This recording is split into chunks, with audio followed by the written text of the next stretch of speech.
তো হ্যালো বন্ধুরা, আজকে সবাই ভালো আছো, আমি খুব ভালো আছি। তো আজকে চলে এসেছি গোয়াবেড়িয়া অন্নপূর্ণা মন্দিরের সামনে। তো চলো তোমাদেরকে পুরোটা দেখাই, মায়ের দর্শন করাবো এবং মায়ের মন্দিরটা তোমরা আশা করি আমার ব্যাকগ্রাউন্ডে তোমরা দেখতেই পাচ্ছ মন্দিরটা কত সুন্দর।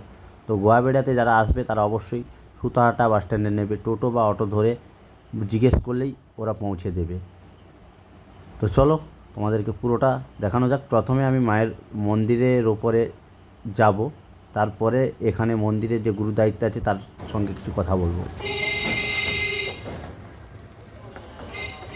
মায়ের মন্দিরে প্রণাম করে আমি উঠছি। আমার দেখো এই যে সামনে দাঁড়িয়ে আছে, ওটা মন্দিরের যে মেন গুরু দায়িত্ব নিয়েছিল উনি দাঁড়িয়ে আছেন। ওনার সঙ্গেও কিছু আমি কথা বলবো, তার আগে মায়ের দর্শন করে নিই, মায়ের কাছে প্রণাম করে নিলাম।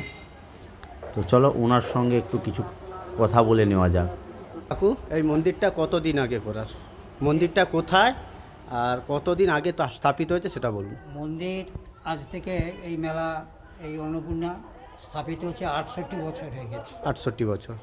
আর এটা এই 25 সালে আমরা মন্দিরে অন্নপূর্ণাকে নিয়ে আসছি। আচ্ছা, মা অন্নপূর্ণা মন্দির, যেটা শিব ঠাকুরের মা দুর্গার একটা রূপ মা অন্নপূর্ণা, তো সেটা 68 বছর আগে এই মন্দিরটা তৈরি হয়েছে। তো মন্দিরটা সত্যিই খুব সুন্দর, এখনও হয়তো রং দিয়ে কমপ্লিট করতে পারেনি, কিন্তু মন্দিরটা এত ভিতরে যে এত সুন্দরভাবে করেছে সেটা মানে এই কাকু নিজে একা দায়িত্ব নিয়েই করেছে। তো কাকু, কতটা খুশি তুমি? গ্রামবাসীর কাছে কি বার্তা দিতে যাও? আমি বার্তা দিতে চাই যে তোমরা বাবু যেভাবে এর প্রসার ঘটিয়েছ, আরও যাতে প্রসার হয়, মা অন্নপূর্ণার সেবা দিতে, যাতে বিদেশ থেকে বাদ থেকে লোকজন আরও মন্দিরে ভিড় করে এবং মা অন্নপূর্ণার ভোগ যা যাবতীয় আমরা এখানে সব সিস্টেম চালু করব। আর বাকি বিয়ে টিয়ের তো ব্যাপার ওগুলো থাকবেই। তোমাদের ধন্যবাদ জানাচ্ছি তোমরা আসার জন্য এবং যেভাবে তোমরা প্রসার করেছো এই মন্দিরের জন্য, আর তোমরা এইভাবে করবে এই আশা রাখছি আর কি। সবাই থাকবে, সবাই টোটাল। এখন সোশ্যাল মিডিয়ার যুগ, চাপ নেই।